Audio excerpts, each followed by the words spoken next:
My name is Oluwapalumi Olanrewaji. I'm a strength and conditioning coach, CEO of Speed and Sweat. You can just simplify strength and conditioning by saying it's a specific performance to increase strength in athletes. It's a program designed to enhance the performance of athletes. Take for instance, during the off-season, I had the privilege to train some couple of championship players and some couple of premiership players as well. They wanted something tailored for them to go into with the new season. One of the boys that played for one of the championship, he actually just wanted to bulk up. And the whole process of bulking up involves specific food to take for calves, specific training to do for upper body series. So it's a specific program designed actually just to enhance the performance of an athlete. Go, 1, nice, 2, 3, 4, well, that's good, 5, 6, all the way, 7, that's it, 8, 9. How I come up with the concept is looking at my clients and just looking at the needs of my clients. I mean, sometimes you have to think outside the box. You know, when you're training people, you can't just say, I'm gonna have this way I'm gonna train this person, this is the way I'm gonna train this person. You always have to think outside the box. Because by the time you start thinking outside the box, you will then understand exactly what it needs to be done to be able to go to the next phase with this person. Like I said to you, take for instance another client of mine who was lacking speed at some point in time. We had to design a program for that to actually enhance his speed.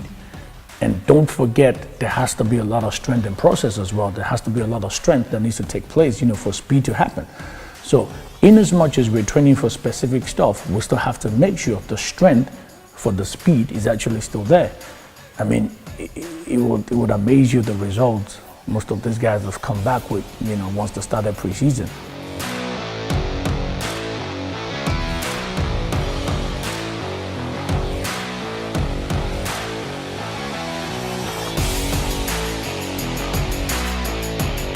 In terms of role model, I would say the life of some people that I've seen in the industry, not necessarily strength and conditioning, but in the whole sporting world generally.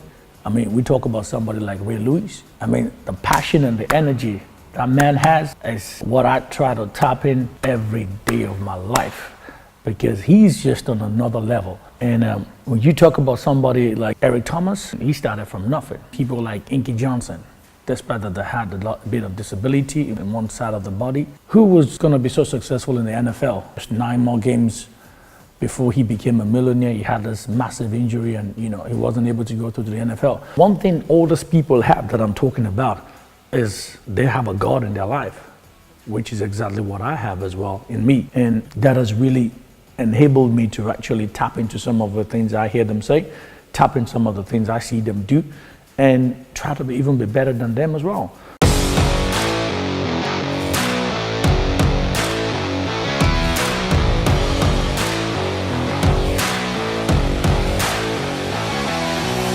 What's unique about us is we're willing to go places where no other person is willing to go.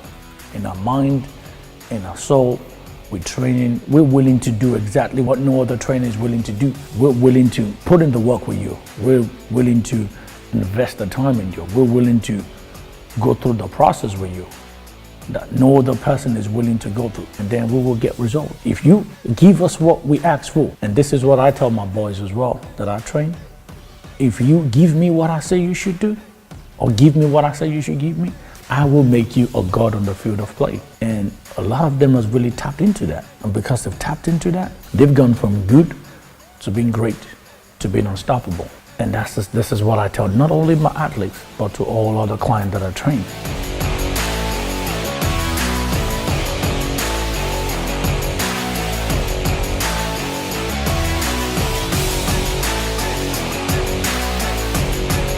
I remember my pastor saying something to me back then. He said, you have to be in demand for you to make demand.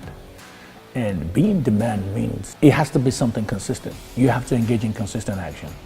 And I'm talking about trying to better yourself, trying to go back to school to study, try to do the relevant courses you need to do in the industry to make sure you're actually up to date. You know, if you can do that, it goes a long way, because people, yeah, on paper, people will want to know what you have. But the reality of it is, what have you done? Who have you trained? What have you been able to achieve? I mean, achievement and success will always speak for itself. If you have referrals as well, it goes a long way because somebody has tested the product and notices the outcome they get from the product. I try to stay relevant by just making sure I'm up to date with whatever is going on in the industry, try to do the necessary things I need to do.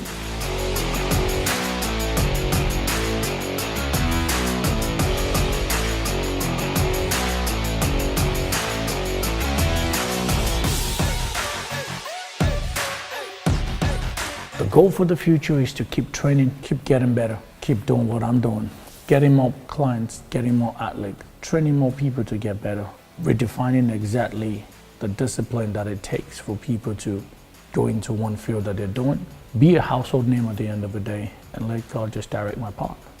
Because tomorrow is not guaranteed. There's nothing guaranteed about tomorrow. The only thing we have to do is just pray to God and believe He'll guide our step each and every way. So for me, the goal will be just keep doing what I know how to do best. There's a vision.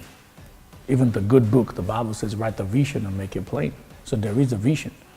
But for us to have a vision, there has to be an imagination. And if you don't write it down, you can't imagine it. So at the present moment, I have an imagination of exactly where I want Speed and Sweat to be in the next 5 years. And that is exactly what I'm working towards.